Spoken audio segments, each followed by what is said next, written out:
Yo guys, in this video I'm going to go through this, what you can see on the cluster, and this is the fault code. Now we're in the Jag, obviously we've switched it on and off, the warning has gone, but in your case it may be solid and it's always there. So what we're going to do to eliminate this, as you saw, it came up with DPF and it also puts pressure under the turbo and whatnot. It'll trigger that fault code within the turbo. EGR has also been raised as well, so it's a bit of a hit and miss. It all goes back to the DPF. That's why we're getting all these faults. So what we are going to do, just so we're all on the same page, is if you're using, turn the ignition on, okay, hold on to it. So if I'm using the King Bowling K7. In your case, I don't know what you have, but you need something like this. And what we are going to do is go into special functions. We're going to come down, exhaust emissions. For yours, it may say DPF, but we'll do this. So we'll do a regeneration. Okay, it'll say you'll need the ignition on. Okay, which it is on. So it tells us here, driven above 40 miles per hour. The process should take 15 minutes. Above that, okay. So he's telling us the ins and outs. Okay. Yep, that's fine. We are agreeing to things. Okay, so it's put us into the into that mode.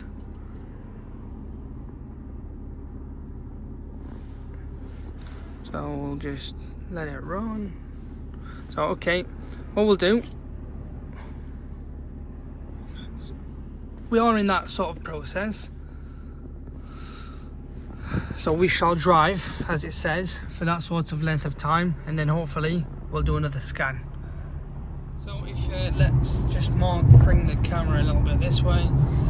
So as you can see, what you need to do is make sure you're at 2000 plus. You can do your 70 miles an hour or whatever the speed you're doing. In 1 mile, at the roundabout, take the first exit onto the A57. 1000 RPM. So you are, so if I'm doing lower than that, so just make sure you put it into manual mode basically, and keep it above the 2000 and do your 15 minutes. It's lower than 6 gram, obviously 0, and I've not even stated that it has got a new DPF in, which is good news.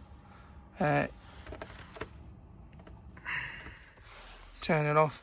This is the issue with these cars, Ford and Jaguar Land Rover and some of the other vehicles. You have to turn it off, turn it back on to re-register new components and reset. Okay, turn it back on.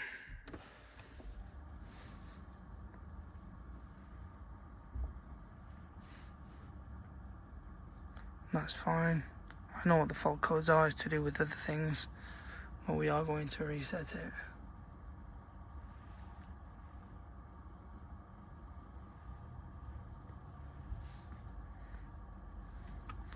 Come out of this end session. Okay, that's fine. I'll go back onto it, but that is the way to do it, guys. Obviously, once you've done your fair drive, which I've done, to be fair, I've done more than 15 minutes, it stated. I've done a lot more than that.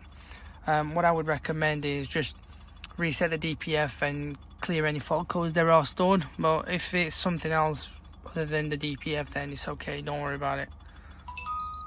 I guess you'll have to work on the others at a later time, but this will be to do with the DPF.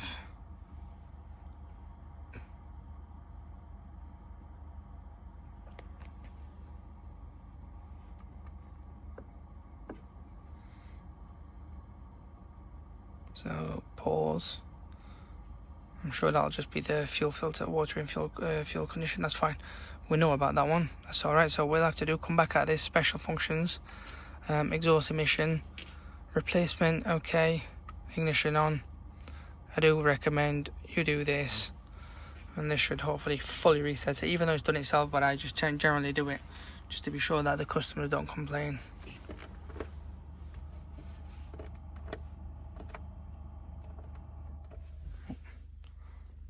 Fully switched, so that's, then turn it back on.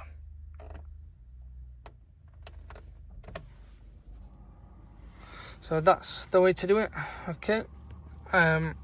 Obviously, if your fault code is stored and it's not going away, and it's consistent, doesn't move, then that means you have a faulty DPF. You have to check which sensor it is and take it up that way.